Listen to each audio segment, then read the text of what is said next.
오늘 하나님께서 우리에게 주시는 말씀 신약성경 요한복음 19장 39절 한 절 말씀입니다. 함께 봉독하겠습니다. 시작.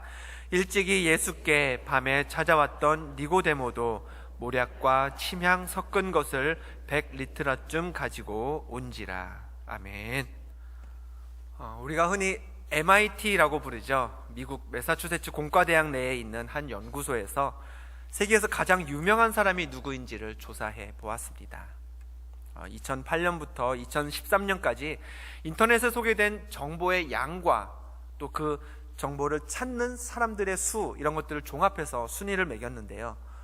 세상에서 가장 유명한 사람, 가장 많이 알려져 있고 또 가장 많은 사람들이 찾아보는 그 사람 누굴까요? 누구일까요? 혹시 예상해 볼 수 있으신가요? 안타깝게도 저는 아니더군요. 예수님이면 또 좋겠습니다만 1위는 고대 그리스의 철학자 아리스토텔레스였습니다. 2위 역시 고대 그리스의 철학자이자 아리스토텔레스의 스승으로 알려진 플라톤이었고요. 예수님은 동메달 3위이셨습니다. 똑같은 조사를 대한민국 국민으로만 한정지어서 우리나라 사람 중에 가장 유명한 사람이 누구인지를 알아보면 결과가 또 어떻게 다를까요? 이번에는 저도 한번 기대를 걸어볼까요? MIT 연구진의 같은 조사에 따르면 한국인으로서 가장 유명한 사람은요, 반기문 유엔 사무총장이었습니다. 이어서 이승만 대통령이 2위였고요. 세종대왕은 5위, 축구선수 박지성 선수가 7위 등으로 나타났습니다. 이 기사를 보면서 생각해 보았습니다. 이런 조사를 성경 속 등장 인물들을 대상으로 한번 해보면 어떨까? 아브라함, 모세, 다윗, 다니엘, 베드로, 바울 등등 성경에 등장하는 그 많은 사람들 중에서 누가 가장 유명하고 인기가 많은지 조사해서 그 순서대로 수요일 오전 예배 시간에 한 사람씩 주제로 정해서 말씀을 전하면 어떨까 하는 생각이 들었는데 반응은 별로 안 좋은 것 같네요. 또 성경 말씀 중에 어떤 성경 구절이 가장 유명한지 그런 조사는 누가 안 해보나 생각을 했는데요. 그런데 벌써 누가 했더군요. 미국의 기독교 매체 크리스천애티 투데이라는 곳에서 미국 최대 인터넷 사이트인 BibleGateway.com 이 사이트를 통해 1년 동안 15억 회 이상의 검색 결과를 분석해 보았습니다. 어떤 성경 구절이 가장 많이 검색되었을까요? 강하고 담대하라, 두려워하지 말며 놀라지 말라 라는 말씀이 담긴 여호수아 1장 9절은 10위였습니다. 10등. 사랑은 오래 참고 사랑은 온유하며로 시작되는 유명한 사랑장 말씀이죠. 고린도전서 13장 4절부터 7절까지 말씀이 7위였고요. 5위는요, 시편 23편 1절, 여호와는 나의 목자시니 내게 부족함이 없으리로다, 이 말씀이었습니다. 빌립보서 4장 13절 말씀, 내게 능력 주시는 자 안에서 내가 모든 것을 할 수 있느니라, 이 말씀은 3위였습니다. 그럼 1위는 뭘까요? 뭘까요? 예상하셨는지 모르겠지만 요한복음 3장 16절 말씀이었습니다. 외울 수 있으신 분들 한번, 자막 없습니다, 한번 외워볼까요? 시작. 하나님이 세상을 이처럼 사랑하사 독생자를 주셨으니 이는 멸망하지 않고 영생을 얻게 하려 하심이라. 아멘. 많은 그리스도인들이 이 말씀을 단순히 알고 있을 뿐 아니라 암송하기도 합니다. 어렸을 때는 노래도 부르면서 외웠죠. 하나님이 세상을 이처럼 사랑하사 독생자를, 한 번쯤은 불러보시고 들어보셨을 겁니다. 이처럼 우리에게 친숙한 요한복음 3장 16절은요, 예수님이 물론 하신 말씀인데요, 누구에게 하신 말씀일까요? 물론 오늘 나에게, 우리에게 주신 말씀이기도 하지만 성경을 보면요, 예수님이 니고데모라는 사람과 나누셨던 이야기 중에 일부분입니다. 그럼 예수님이 이렇게도 중요한 말씀, 복음의 핵심이요, 복음의 진수라고 불리는 이 요한복음 3장 16절 말씀을 직접 들었던 그 주인공 니고데모, 그 사람은 어떤 사람이었을까? 오늘 말씀을 통해서 니고데모에 대해서 한번 살펴보는 시간을 가지려고 합니다. 요한복음 3장 1절에서 니고데모는 이렇게 소개되고 있습니다. 바리새인 중에 니고데모라 하는 사람이 있으니 유대인의 지도자라. 니고데모는 바리새인이었습니다. 바리새인이 누군가요? 바리새인이라 할 때 바리새라는 단어는요, 분리된 사람이라는 뜻을 가진 히브리어입니다. 즉 바리새인들은 율법이 부정하다고 정한 모든 것들로부터 스스로를 철저히 분리시키고 그렇게 하나님 앞에서 정결해지는 일에 목숨을 걸었던 그런 사람들입니다. 물론 율법을 중시하는 유대인들이 다 바리새인은 아니었습니다. 유대 서기관 중에는 바리새인뿐 아니라 성경에 종종 등장하는 사두개인이라는 사람들, 또 우리에게는 조금 낯설지만 에세네파라는 이름의 유대인들도 있었습니다.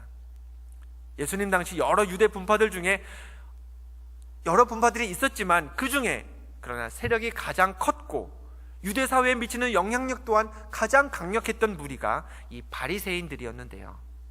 문제는요, 예수님과 바리새인들이 서로 사이가 별로 좋지 않았다는 점입니다. 예수님 시대의 바리새인들은 하나님께서 이스라엘에게 율법을 주신 진짜 이유, 즉 그 법을 지킴으로써 하나님을 늘 묵상하고 세상에서도 하나님 자녀로서의 정체성을 지킨다라는 율법의 정신을 잃어버린 지 오래된 사람들이었습니다. 대신에 율법이란 것을 자기 만족과 자기 자랑의 수단으로 삼기에 급급했지요. 예수님은 사람들이 많이 모인 공식적인 자리에서도 거침없이 그런 바리새인들을 비판하고 비난하셨습니다. 바리새인들이라고 그런 예수님을 가만히 두었을까요? 그들은 기회만 있으면 예수님을 곤경에 빠뜨리기 위해서 어려운 질문과 곤란한 부탁을 요청했습니다. 자신들의 권력을 이용해서 예수님을 잡아들이려 했고요, 예수님을 죽이려는 모의를 시작했던 것도, 그런 작전을 세웠던 것도 바로 이들이었습니다. 니고데모는 예수님에 대해서 이 정도로 적대적이었던 여러 바리새인들 중에 한 사람이었던 것이죠. 더불어 니고데모는 유대인의 지도자라고 소개되었습니다. 우리나라에서 나라의 법을 제정하고 중요한 결정을 내리는 기관이 있죠. 국회입니다. 오래전 유대인들 사회에도 우리의 국회와 비슷한 기관이 있었습니다. 바로 사네드린 공회라는 곳이죠. 70명의 제사장들, 장로들, 서기관들로 구성되어 있던 이 사네드린 공회는 유대인들의 종교 생활과 일상생활에 관한 재판권을 갖고 있었고요, 오늘날의 경찰처럼 막강한 공권력 또한 쥐고 있었습니다. 즉 니고데모는 유대인 사회에서 이미 높은 자리에 올라 있었고 그만큼 막강한 힘이 있던 인물이었습니다. 또 그 자신이 이미 예수님께 많은 비판을 받아온 바리새인이었기에 예수님을 싫어해야 마땅한 그런 사람이었죠. 그런 그가 예수님을 찾아가서 만났습니다. 한판 붙으려고 찾아갔을까요? 다른 바리새인들처럼 예수님을 시험하고 곤경에 빠뜨리려고 만났을까요? 성경을 보면요, 그랬던 것 같지는 않습니다. 요한복음 3장 2절 말씀입니다. 그가 밤에 예수께 와서 이르되 랍비여, 우리가 당신은 하나님께로부터 오신 선생인 줄 아나이다. 하나님이 함께 하시지 아니하시면 당신이 행하시는 이 표적을 아무도 할 수 없음이니이다. 니고데모는 예수님을 보자마자 말했습니다. 선생님, 제가 생각하기에 당신은 하나님이 보내신 분이 확실합니다. 그렇지 않으면 당신이 행하셨던 그 기적들, 표적들 일어날 수가 없어요. 니고데모는 다른 바리새인들과는 좀 달랐습니다. 다른 바리새인들은 예수님을 만나면 이를 갈면서 불편한 감정을 드러냈지만 그는 예수님이 하나님께서 보내신 그런 특별한 사람이다라고 생각했습니다. 또 자기 입술로도 그것을 고백했죠. 다른 바리새인들은 예수님을 만나면 대답하기 곤란한 질문들을 던져서 예수님을 시험에 빠뜨리려 했지만 그는 예수님과 가까워지려 했고 더 많은 이야기를 나누고 싶어 했습니다. 그런데 중요한 것은요, 니고데모가 예수님을 찾아왔던 그 시간입니다. 요한복음 3장 2절에는 이렇게 기록되어 있었습니다. 그가 밤에 예수께 와서 이르되. 니고데모가 예수님을 만났던 때는요, 밤중이었습니다. 2000년 전에 밤이라는 시간은요, 분명 지금과는 달랐습니다. 지금은 밤새도 어딘가 지낼 수 있는 곳이 밖에 나가면 있죠. 그러나 옛날에는 전기가 공급되거나 조명시설이 좋아서 손님을 편안하게 만날 수 있는 그런 때가 밤이 아니었습니다. 밤은 그런 시간이 아니었습니다. 저녁 한 끼 대접하면서 진리와 구원에 대한 깊이 있는 대화를 나눌 만한 근사한 식당이 밤에 그런 여유 있는 시간을 보낼 곳이 예전에는 없었습니다.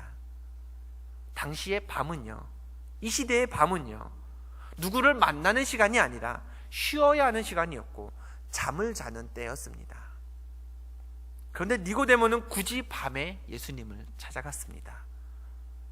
사실 그는 그럴 수밖에 없었습니다. 개인적으로는 예수님께 호감을 느꼈고 예수님은 분명 하나님의 능력이 함께하는 분이다라는 생각을 가지고 있었지만 사내들인 공회와 바리새인들의 공공의 적이 이미 되어버린 예수님을 유대 지도자이자 동시에 바리새인인 자신이 대낮에 대놓고 찾아가서 친한 척할 수는 없었기 때문이죠. 그랬다가는 같은 바리새인 동료들에게 배신자로 낙인 찍혀서 어떤 따돌림을 받게 될지 모르는 일이었습니다. 니고데모에게는 예수님을 하나님의 아들로 볼 만한 영적인 분별력이 있었습니다. 그러나 아직 그의 확신과 믿음은 그가 누리던 세상의 유익들마저 포기할 만큼 그렇게 자라있거나 그렇게 크지는 않았습니다. 때문에 그는 사람들의 안목을 피해서 쓸데없는 소문이 나지 않도록 늦은 밤에 예수님을 찾아가야 했던 것입니다. 이런 이유로 밤에 자신을 찾아온 니고데모에게 예수님은요, 하나님의 나라를 보려면 물과 성령으로 거듭나야 한다라고 말씀하셨습니다. 그 유명한 요한복음 3장 16절의 말씀도 해주셨습니다. 그리고 또 하나, 악을 행하는 자마다 빛을 미워하여 빛으로 오지 아니하나니 이는 그 행위가 드러날까 함이요 라고도 말씀하셨습니다. 자신의 행위가 드러날까 봐 빛을 피하는 것, 빛 안에 머물지 않는 것, 그건 곧 악이다. 딱 니고데모 얘기였죠. 바리새인은 자신이 예수님을 찾아왔다는 그 행위가 드러날까 봐 일부러 빛을 피해, 낮을 피해 밤에 움직였던 그에게 예수님은 그것조차도 악을 행하는 것이라고 말씀하셨던 것입니다. 생각지 못했던 강한 질책 덕분이었는지 성경에 두 번째로 니고데모가 등장했을 때 그는 조금 달라져 있었습니다. 시간이 지나면서 점점 많은 사람들이 예수님을 따랐고 예수님의 인기는 계속 높아졌지요. 그러자 이대로 있어서는 안 되겠다 싶었던 대제사장과 바리새인들은 사람들을 보내서, 일꾼들을 보내서 예수님을 잡아오도록 시켰습니다. 그런데 어찌된 일인지 예수님을 잡으러 갔던 사람들이 빈손으로 돌아왔습니다. 대제사장과 바리새인들은 어찌하여 시킨 일을 하지 않았는지 따졌죠. 사람들은 대답했습니다. 그 사람이 말하는 것처럼 말한 사람은 이때까지 없었나이다. 기껏 예수님을 잡아오라고 사람들을 보냈더니 그 사람들마저 바리새인들 식으로 말하면 예수님의 언변에 현혹되었고요, 우리 식으로 말하면 예수님의 말씀에 은혜를 받았습니다. 이쯤 되면 사태가 심각하다고 생각한 바리새인과 유대 지도자들은 그때부터 내부 단속도 철저히 하기 시작했습니다. 그들은 이렇게 호령을 내렸죠. 당국자들이나 바리새인 중에 그를 믿는 자가 있느냐? 율법을 알지 못하는 이 무리는 저주를 받은 자로다. 예수라는 사람은 율법도 제대로 모르는 사람이고 그 예수를 따르는 무리는 저주를 받은 자들이니 우리 바리새인들 중에는 그를 따르거나 믿는 사람이 나와서는 안 된다라는 엄포였습니다. 그런데 그 순간 사건이 하나 일어났습니다. 요한복음 7장 50절 말씀입니다. 그 중에 한 사람, 곧 전에 예수께 왔던 니고데모가 그들에게 말하되 우리 율법은 사람의 말을 듣고 그 행한 것을 알기 전에 심판하느냐? 아무것도 잘못한 게 없는 사람을 왜 그리 죄인 취급하시오? 그 역시 유대 지도자이면서 같은 바리새인이었던 니고데모가요, 예수를 멀리하라고 엄포를 놓는 그 윗선의 사람들에게 항변했던 것입니다. 마치 국회에서 중요한 사항을 놓고 표결을 앞두고 있을 때, 자, 이번에 우리 당은 이번 표결에서 다 반대표를 던지겠습니다 라는 당의 지침이 떨어졌는데 소신을 지키려는 한 국회의원이 그건 옳지 않은 일입니다. 어찌 그럴 수 있습니까? 라면서 당 수뇌부에 반기를 든 것과 같은 일입니다. 일전에 요한복음 3장에서 니고데모가 밤에 예수님을 찾아갔을 때 니고데모는 이 정도로 용기 있는 사람이 아니었습니다. 당시에 그는 하나님께서 예수님을 보냈다라는 확신은 마음속에 있었지만 그 확신과 믿음을 구체적인 행동으로 드러내지는 못했습니다. 그래서 예수님을 찾아간 것도 환한 대낮이 아니라 사람들이 다 집에서 쉬고 있을 밤 시간이었죠. 하지만 시간이 지나서 요한복음 7장에 나타난 니고데모는요, 그때와 달랐습니다. 예수님을 향한 니고데모의 확신과 믿음은 예수님에 대한 적절치 못한 대우에 반대하도록 목소리를 낼 수 있을 만큼 그의 행동과 삶에 그의 믿음의 영향력을 미치고 있었습니다. 니고데모는 예수 그리스도를 부인하는 사람들 앞에서 침묵하지 않았습니다. 그의 믿음은 자신의 신앙에 따라 과감히 입을 열 만큼 이전보다 성장했고요, 이전보다 확실히 굳건해져 있었습니다. 물론 바리새인들과 당국자들을 향해 담대하게 목소리를 낼 때까지 니고데모도요 갈등했을 겁니다. 그러나 믿는 사람들에게는 세상의 가치관과 예수님의 가치관이 서로 부딪히는 자리에서 어느 편에 서야 할지 결단을 내려야 할 때가 있습니다. 만약 내가 그리스도인임을 드러내는 게 아무 위험 부담도 없다면 결정을 내리기 쉽겠죠. 그러나 믿음의 사람들에게 다가오는 그 갈등의 대부분은요, 적지 않은 손해와 위험을 동반합니다. 내가 내 믿음을 드러내면 세상으로부터 뭔가를 잃게 될 위험이 존재하고요, 내가 알고 있는 그 하나님의 말씀대로 행동하면 무엇인지 사람들이 나를 싫어할 것 같고 내가 손해볼 게 생길 것 같은 그런 분위기가 있을 수밖에 없게 됩니다. 그런데 어느덧 니고데모의 믿음은 그런 결정적 순간에도 자신이 잃을 것보다 예수 그리스도를 택할 정도로 자라 있었습니다. 무엇이 어둠이고 무엇이 빛인지, 무엇이 악이고 무엇이 하나님께 칭찬받는 일인지를 그는 알고 있었을 뿐 아니라 용기 있게 행동하며 말할 수도 있는 그런 믿음의 사람이 되어 있었던 것입니다. 그런 니고데모가 세 번째로 성경에 등장합니다. 예수님이 십자가에 못 박혀 돌아가신 후에 아무도 죽은 예수님의 시신에 관심을 갖지 않을 때, 아니 관심을 갖지 않다기보다 관심은 있었으나 나서서 누가 무엇 하나 행동하지 못했을 때 두 남자가요 예수님의 시신을 원했습니다. 그중 한 남자는 아리마대 사람 요셉이었습니다. 그는 예수님의 장례를 치르기 위해서 총독 빌라도를 찾아가 허락을 받고 예수님의 시체를 가져왔습니다.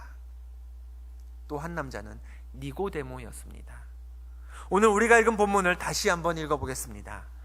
일찍이 예수께 밤에 찾아왔던 니고데모도 모략과 침향 섞은 것을 100리트라쯤 가지고 온지라.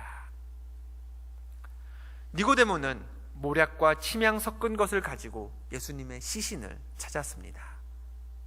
당시 유대인들의 장례는요, 우리처럼 시신을 땅에 묻거나 또 태우는 대신에 시신의 방부 처리를 한 후에 향료를 덧입혀서 돌로 된 동굴 같은 그런 구조의 무덤에 안치를 시켰습니다. 물론 우리가 알고 있는 대로요, 예수님의 시신은 당시 관습에 따라 돌무덤에 안치되었죠. 그러나 엄연한 사형수, 엄연한 죄인이었던 이 예수님의 시신이 형을 집행했던 로마 군인들이나 아니면 사형수들을 관리하는 그런 일꾼들이 그 예수님의 시신을 정성스레 다루지는 아마 않았을 것입니다. 최소한의 것만 해서 얼른 그냥 돌무덤에 넣었겠죠. 때문에 그런 사정을 잘 알고 있었을 니고데모가 나섰습니다. 우리나라에서 시신을 염하듯이요, 예수님의 시신을 정리하기 위해 모략과 침향 섞은 것, 곧 방부제이자 향료로 쓰이는 그것들을 가지고 예수님의 무덤을 찾아갔던 것입니다. 그런데요, 니고데모가 예수님의 시신을 보러 갈 때 가지고 갔던 그 모략과 침향은요 일반적인 향품이 아니었습니다. 모략은 예수님이 베들레헴에서 나셨을 때에 동방의 박사들이 예물로 바쳤을 만큼 뭔가 귀하고 특별한 것이었습니다. 동방에서 멀리서부터 찾아온 박사들이 왕이 나셨다고 해서 들고 온 그 선물이 설마 하찮은 것이었을까요? 평범한 것이었을까요? 값비싸고 값나고 흔히 구할 수 없는 것이니까 왕께 드렸겠죠. 향이 좋아서 모략은요, 사람들은 옷이나 방에 뿌리기도 했고요, 여인들의 품에 간직하면서 향수처럼 사용하기도 했습니다. 다만 정작 이스라엘에서는 많이 생산되지가 않아서 이스라엘 사람들이 쉽게 가질 수 없는 고가의 수입품이었습니다. 한마디로 명품이었던 것이죠. 또 본문에 침향이라고 번역되어 있는 향료는요, 차라리 영어로 말씀드리는 게 더 쉽습니다. 영어로 된 성경은요, 그리고 인터넷을 찾아보셔도요, 침향을 검색하시면 영어로 이렇게 쓰여 있습니다. 알로에. 시편과 잠언 말씀에도 등장하는 침향, 이 알로에는요, 모략과 마찬가지로 예전부터 방향제로 쓰이기도 했고 모략과 섞어서 방부제로도 사용되었습니다. 모략과 침향, 이 두 가지 향료는 향을 내는 제품들 중에서도 가장 고급이고 가장 값비싼 것들이었습니다. 더군다나 니고데모가 가져온 모략과 침향 섞은 것은요, 그 양이 100리트라쯤 되었다라고 기록되어 있습니다. 1리트라는요 300g입니다. 그럼 100리트라는 얼만큼일까요? 30kg입니다. 니고데모가 예수님의 무덤에 가지고 갔던 모략과 침향 섞은 것은 30kg에 이르는, 정말 혼자서 들고 오기도 벅찰 만큼의 그런 양이었습니다. 아니, 양도 양이었지만 고가의 수입품인 모략과 질 좋은 천연향료 침향을 그렇게나 잔뜩 가지고 왔다면 제 아무리 지위가 있고 부가 있었던 니고데모라 하더라도요, 금전적인 부담도 적지 않았을 그런 양입니다.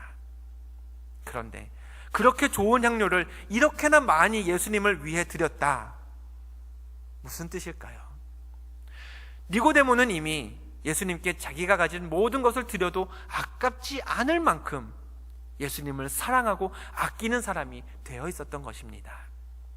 사람들이 다 예수 그리스도를 죄인이라 비난했고 신성모독자라 여기면서 십자가에 못 박혀 죽였지만 아무도 관심 갖지 않던 그 예수님의 시신을 위해 값비싼 향품을 넉넉하다 못해 넘칠 정도로 준비했을 만큼 이제 니고데모는 자신의 믿음과 신앙을 세상에 드러내기에 부끄러움이 없는 사람, 그런 사람이 되어 있었던 것입니다.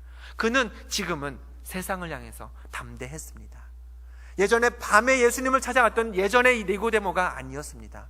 낮이든 밤이든 사람들이 생각하지 못하는 예수님의 시신을 찾아서 담대하게 찾아갔을 만큼 그는 달라져 있었던 것입니다. 본래 니고데모라는 이름을 그리스식으로 정확히 부르면요, 니코데모스라는 그런 이름이 됩니다. 이 이름은요, 니코스라는 단어와 데모스라는 단어가 합쳐져서 니코데모스가 되는 건데요, 니코스는 이기다, 승리 그런 뜻이고요, 데모스는 백성, 사람, 시민 이런 뜻입니다. 즉 니고데모라는 그의 이름에는요, 모든 사람을 이기는 승리의 사람, 모든 백성의 머리가 될 으뜸되는 사람이라는 뜻이 담겨져 있습니다. 그 이름대로 니고데모는요, 세상에서 큰 성공을 거두었습니다. 이스라엘 최고 지도자 그룹의 한 사람이 되었고요, 백성들을 다스리는 위치에 올라 있었습니다. 또 그 정도의 명예와 지위를 가졌다면요, 적지 않은 재산 또한 소유했을 것입니다. 그러던 어느 순간 그의 마음에 예수님이 들어오셨습니다. 예수님의 이름을 처음 듣고 예수님에 대한 소문들을 조금씩 들었을 때 그는 이분이야말로 하나님께서 보내주신 인물이 아닐까라고 생각했습니다. 하지만 처음에 그의 믿음은 정말 작은 믿음이었습니다. 모든 바리새인들이 예수님을 싫어하는데 유독 자기만 예수님을 찾아갔다는 사실이 알려지면 곤란해질까 봐 그는 어두운 밤에 예수님을 만날 수밖에 없었습니다. 영적인 호기심은 그 호기심이었고 세상의 일은 세상 일이었습니다. 예수님을 만나는 것 때문에 자신의 경력에 흠집을 내고 세상 일에 손해를 볼 수가 없었습니다. 그러나 이랬던 그가 달라졌지요.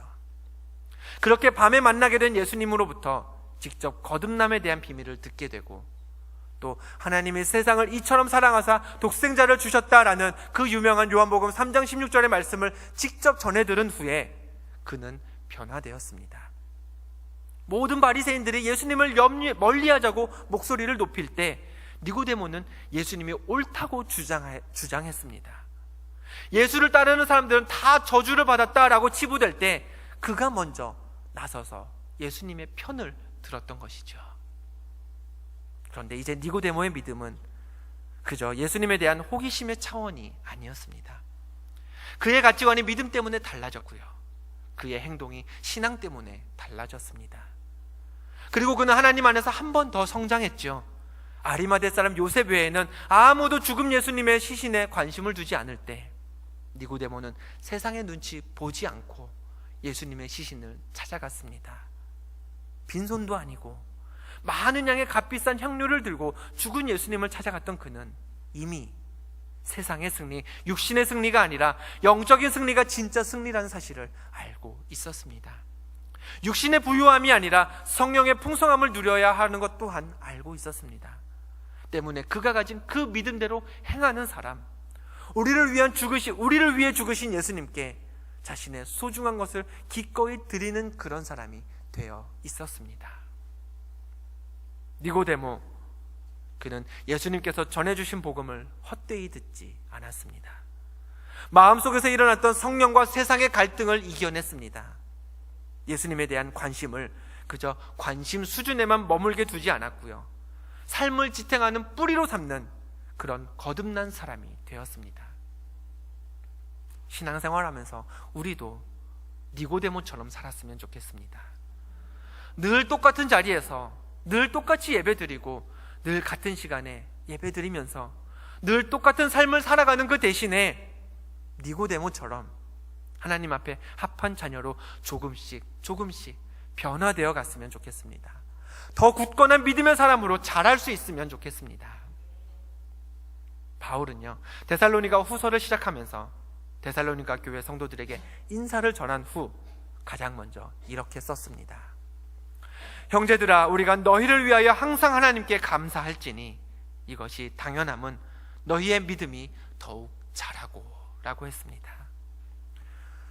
믿음에는요, 자랄 수 있는 속성이 있습니다. 생명에 있는 생명체가 자라지 않는다면 치명적인 병에 걸리고 문제가 있는 것이죠. 마찬가지로 우리 믿음에도요, 영혼을 살리는 생명력이 있기 때문에 그 믿음도 조금은 더디더라도 계속해서 자라야 건강한 믿음이 될 수 있습니다. 여러분의 믿음은 어떻습니까? 자라고 있나요? 내 믿음이 자라도록 말씀의 자양분을 매일같이 먹이고 계십니까? 내가 가진 믿음으로 인해 예전의 내 행동과 지금의 행동이 달라졌나요? 예수님을 믿는 그 믿음 때문에 세상을 보는 눈이 달라졌고, 중요한 결정을 내려야 할 때 이를 판단하는 기준이 달라지셨는지요? 자신의 종을 고치기 위해 예수님을 찾아왔던 백부장은 그 큰 믿음을 인정받았습니다. 반면 바다 위로 오시는 예수님을 향해 걸어갔다가 사나워진 바람을 보고 두려워서 물에 빠졌던 그 베드로는 적은 믿음 때문에 책망받았습니다. 믿음은 자라야 하는 것이기 때문에 큰 믿음의 사람도 있지만 적은 믿음의 사람도 있습니다. 그러나 중요한 것은 지금 내 믿음이 크냐 작으냐 그 분량이 아닙니다. 작은 믿음이더라도 자라고 있느냐, 자라지 않고 멈춰 있느냐, 정말 중요한 것은 그 사실입니다. 베드로도 비바람이 두려워서 물에 빠졌습니다. 예수님을 3번이나 부인했죠. 그러나 부활하신 예수님을 만나고 오순절날 성령을 받자 그의 믿음이 달라졌습니다. 베드로 역시 믿음이 자랐고요, 그리고 믿음이 자라자 그의 삶은 우리가 아는 것처럼 위대한 사도의 삶이 되었습니다. 니고데모처럼 또 베드로처럼 예전에는 이랬던 그가 예수님을 만나고 성령님을 만나서 이렇게까지 달라졌구나라는 그 감탄을 하게 만드는 그들처럼 하루하루 성장하는 믿음의 주인공들이 되시기를 부탁드립니다. 세상의 눈치는 점점 덜 볼 수 있게 되고 하나님께서 열어주시는 영적 분별력으로 천국의 소망을 더 크고 분명하게 보게 되는 그렇게 자라나는 믿음의 주인공으로 사시기를 주님의 이름으로 간절히 축원드립니다. 기도하겠습니다.